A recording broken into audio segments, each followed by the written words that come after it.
Welcome back to my YouTube channel. आज हम लेकर आए हैं रक्त कैंसर, ब्लड कैंसर के बारे में। मैं ममता और आप देख रहे हैं मेरा यूट्यूब चैनल। बहुत बहुत स्वागत है। आज हम बात करने वाले हैं ब्लड कैंसर के बारे में। ब्लड कैंसर जो बहुत ही खतरनाक है, आजकल बच्चों में सबसे ज़्यादा हो रहा है। ये उम्र नहीं देखता है, बच्चों बड़ों किसी भी उम्र में हो जा रहा है और ये बहुत ही गंभीर बीमारी है, जानलेवा है। इससे मैं झेल चुकी हूँ, इसलिए मैं नहीं चाहती कि किसी की ज़िंदगी, आपके परिवार, आपका जीवन बहुत ही कीमती, इसलिए अपने परिवार का ख्याल रखें। आइए शुरू करते हैं। रक्त कैंसर रक्त बनाने वाले ऊतकों को प्रभावित करता है और संक्रमण से लड़ने की शरीर में क्षमता को बाधित करता है। कैंसर कोशिकाओं को अस्थि मज्जा को प्रभावित करता है। ऊतक जो कि शरीर में रक्त कोशिकाओं को बनाता है। रक्त कैंसर हमारे शरीर में रक्त कोशिकाओं के संचालन और व्यवहार करने के तरीके को प्रभावित करता है। मानव शरीर में 3 प्रकार की रक्त कोशिकाएं होती हैं। श्वेत रक्त कोशिकाएं, ये सबसे ज़्यादा इंपॉर्टेंट है। वे हमारी प्रतिरक्षा प्रणाली के हिस्से के रूप में संक्रमण से लड़ती हैं। लाल रक्त कोशिकाएं ये ऊतक और अंगों को ऑक्सीजन के वाहक के रूप में कार्य करती हैं और फेफड़ों से कार्बन डाइऑक्साइड को वापस भेजती हैं जो हम बाहर छोड़ते हैं। प्लेटलेट वे छोटी रक्त कोशिकाएं होती हैं जो चोट या किसी स्थिति से रक्तस्राव को रोकने के लिए शरीर के थक्के बनाने में मदद करती हैं। ब्लड कैंसर के सटीक कारण। ब्लड कैंसर का क्यों होता है, उसका ब्लड कैंसर के सटीक कारण वास्तव में अज्ञात है, लेकिन कुछ कारण अपने ब्लड कैंसर के खतरे को बढ़ा सकते हैं, जिसमें शामिल है परिवार में किसी का ब्लड कैंसर से पीड़ित होना। जैसे दादा परदादा अगर किसी को ब्लड कैंसर था तो हमारे पीढ़ी में भी हो सकता है। परमाणु रिएक्टर में काम करने के या फिर पहले कभी कैंसर के इलाज के कारण हाई फ्रिक्वेंसी के संपर्क में आना। आनुवंशिक विकार जैसे डाउन सिंड्रोम, बेंजीन जैसे हानिकारक रसायनों के संपर्क में आना। वायरल संक्रमण जैसे HIV, मानव प्रतिरक्षा विकार या EBV एपिस्टीन बग्स वायरस से ग्रस्त होना। धूम्रपान और तंबाकू का उपयोग करना। मोटापा पर कमजोर प्रतिरक्षा प्रणाली। रक्त कैंसर के 3 विभिन्न प्रकार हैं। इसका 3 प्रकार के हैं: ल्यूकेमिया, लिम्फोमा, माइलोमा। ल्यूकेमिया इस प्रकार के रक्त कैंसर को सफ़ेद रक्त कोशिकाओं के अत्यधिक उत्पादन का कारण माना जाता है जो संक्रमण से लड़ने में असमर्थ होता है। ल्यूकेमिया को 4 श्रेणियों में विभाजित किया जा सकता है जो इस प्रकार है। पहला है एक्यूट लिम्फोसाइटिक ल्यूकेमिया। यह बोन मैरो की श्वेत रक्त कोशिकाओं को प्रभावित करता है और बहुत तेज़ी से फैलता है। दूसरा है AML एक्यूट माइलॉइड ल्यूकेमिया। ये बहुत ही खतरनाक होता है। यह माइलॉइड कोशिकाओं में उत्पन्न होता है जो श्वेत रक्त कोशिकाओं को लाल रक्त कोशिकाओं और प्लेटलेट्स में पाया जाता है और ये बहुत ही तेज़ी से फैलता है। तीसरा है CLL क्रोनिक लिम्फोसाइटिक ल्यूकेमिया। यह आपके बोन मैरो में स्थित लिम्फोसाइटों में शुरू होता है लेकिन धीरे धीरे फैलता है। चौथा है CML क्रोनिक माइलॉइड ल्यूकेमिया। यह माइलॉइड कोशिकाओं को प्रभावित करता है और धीरे धीरे विकसित होता है। लिम्फोमा रक्त कैंसर का यह रूप आपकी लिम्फ सिस्टम को प्रभावित करता है।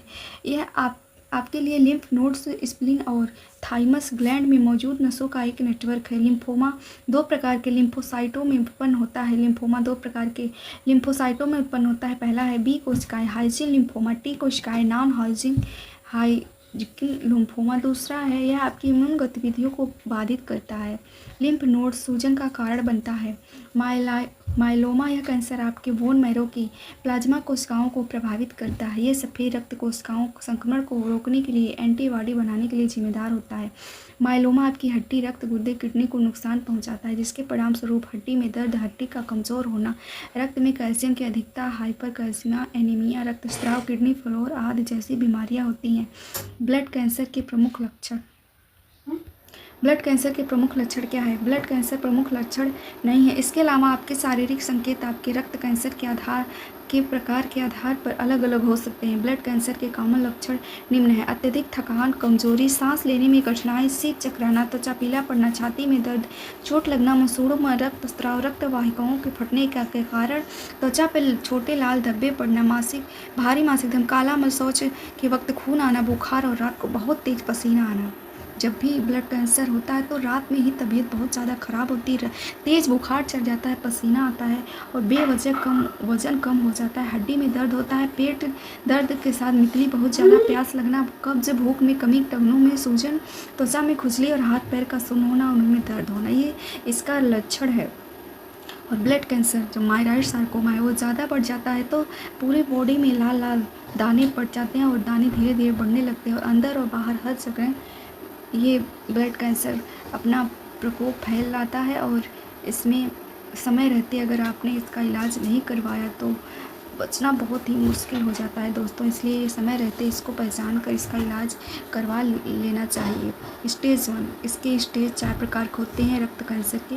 लिम्फोसाइट की संख्या अचानक बढ़ जाने के कारण लिम्फ नोड्स भी बढ़ जाते हैं। इस स्टेज में दूसरों की तुलना में कम खतरा होता है और इस स्टेज में कैंसर इलाज योग्य होता है, क्योंकि मेटास्टेसिस का विकास इस स्टेज में पूरी तरह से शुरू नहीं होता। स्टेज 2, इस स्टेज में रोगी के शरीर के अंग जैसे स्प्लेन, यकृत, लीवर और लिम्फ नोड्स बढ़ जाते हैं। सभी अंग एक समय में प्रभावित नहीं होते, बल्कि कैंसर इन अंगों को धीरे धीरे हमला करता है। स्टेज नंबर 3, इसमें क्या होता है कि स्टेज में रोगी एनीमिया का शिकार हो जाता है और स्प्लीन, यकृत, लीवर और लिम्फ नोड्स के कैंसर से प्रभावित होने लगता है। इस स्टेज में 2 से ज़्यादा अंग निश्चित रूप से प्रभावित होते हैं। स्टेज 4, यह आखिरी स्टेज होती है दोस्तों, जिसमें कैंसर का शरीर पर प्रभाव अत्यंत भयंकर होता है और रोगी की मौत की संभावना बहुत ज़्यादा बढ़ जाती है, क्योंकि ब्लड प्लेटलेट बहुत तेज़ी से गिरने लगता है।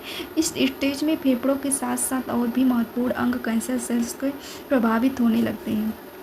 स्टेज 4 को आखिरी स्टेज माना जाता है, क्योंकि इसमें कैंसर जो है अपना विकार रूप ले लेता है और अंदर बाहर हर जगह गांठें हो जाती हैं और इसमें हम कीमोथेरेपी भी डॉक्टर देने से मना कर दें, क्योंकि अगर शुरू में ही कैंसर का पता चल जाता है तो कीमो, रेडिएशन, बोन मैरो बहुत सारे विकल्प होते हैं जिससे रोगी मतलब ठीक हो सकता है। लेकिन आखिरी स्टेज में अगर उसको इलाज करवाने जाएगा तो उसको कोई ऑप्शन नहीं होता है उसके पास। उसको बहुत ही ज़्यादा दर्द और तकलीफ़ होती है, बचना मुश्किल ही नहीं नामुमकिन हो जाता है। इसलिए समय रहते इसको पहचान कर इसका इलाज बहुत ही जल्द करवा लेना चाहिए। ब्लड कैंसर का निदान, अगर आप ऊपर दिए गए लक्षणों का अनुभव करते हैं तो आपने अपने डॉक्टर से परामर्श करने की ज़रूरत है। ब्लड कैंसर का पता लगाने के लिए आपका डॉक्टर को टेस्ट करवाने की सलाह दे सकता है।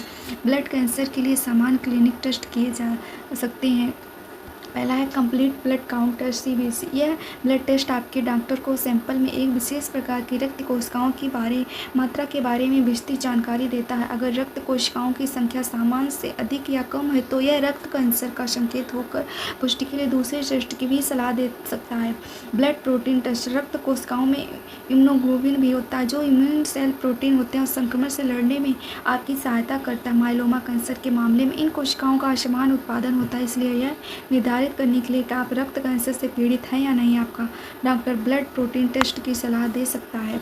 बायोप्सी क्या होता है कि इसमें अगर आप CBC की रिपोर्ट में रक्त कोशिका की संख्या बढ़ी हुई या कम दिखाई देती है तो फिर ब्लड प्रोटीन टेस्ट में इम्यूनोग्लोबिन का असर असमान स्तर पर दिखाई देता है।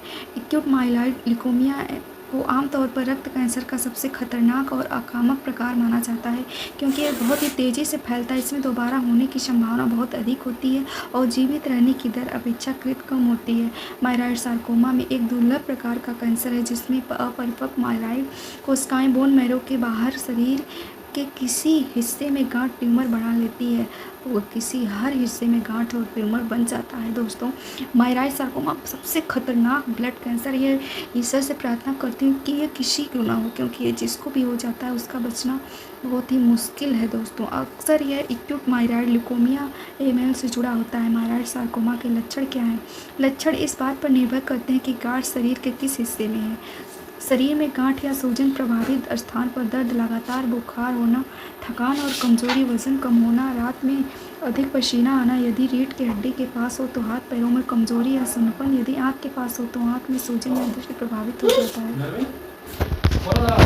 हड्डी के पास हो, रीढ़ के पास हो तो हाथ पैरों में कमजोरी या सुन्नपन, यदि आँख के पास हो तो आँखों में सूजन या दृष्टि प्रभावित होना, यदि साथ में एमएलएम भी हो तो यह लक्षण हो सकते हैं। बार बार संक्रमण यानी इन्फेक्शन हो जाता है, मरीज को खून की कमी हो जाती है, मसूड़ों या नाक से खून आ सकता है, शरीर पर नीले निशान पड़ना। उपचार, इसमें उपचार क्या है? माइलॉइड सार्कोमा का उपचार समानता एमएल की तरह किया जाता है। कीमोथेरेपी मुख्य उपचार है। इसका टारगेटेड थेरेपी यदि कुछ विशेष जीन परिवर्तन में मौजूद हो। रेडियोथेरेपी यदि किसी एक स्थान में गांठ या दर्द दबाव हो। Bone marrow stem cell transplant, कुछ मरीजों में उपचार के बाद दोबारा बीमारी रोकने के लिए ये बोन मैरो ट्रांसप्लांट किया जाता है और इसमें काफ़ी खर्चा आता है। बोन मैरो ट्रांसप्लांट मरीज का अगर सभी भाई बहन है तो उन्हीं के द्वारा संभव होता है और दूसरे का मैच नहीं होता है, इसलिए बहुत ही रिस्की होता है बोन मैरो ट्रांसप्लांट। पहला इलाज है कीमोथेरेपी। कीमोथेरेपी से अगर मरीज कुछ हद तक ठीक किया जा सकता है। ऑप्शन यही होता है। लास्ट में बस इतना ही कहना चाहूँगी कि सबसे ज़्यादा ज़रूरी है समय रहते इसका लक्षण को पहचानें, टेस्ट कराकर इसका उपचार जल्दी से जल्दी कराएं। बिल्कुल भी देरी ना करें, क्योंकि जो मेरे साथ हुआ वो मैं नहीं चाहती किसी और के साथ उसकी दुनिया उजड़ जाए। आप लोगों से रिक्वेस्ट है कि आप लोग अपना और अपने परिवार का अच्छे से ख्याल रखें और कैंसर से जैसी खतरनाक बीमारियों से बचे रहें। आज के लिए इतना। उम्मीद करती हूँ आपको आज की वीडियो से कुछ मदद मिली होगी, कुछ समझ आया होगा। वीडियो अच्छी लगे तो लाइक कर दीजिए, चैनल को सब्सक्राइब कर लीजिए। मिलते हैं अगले वीडियो में, तब तक के लिए नमस्कार। अपना और अपने परिवार का ध्यान रखिए।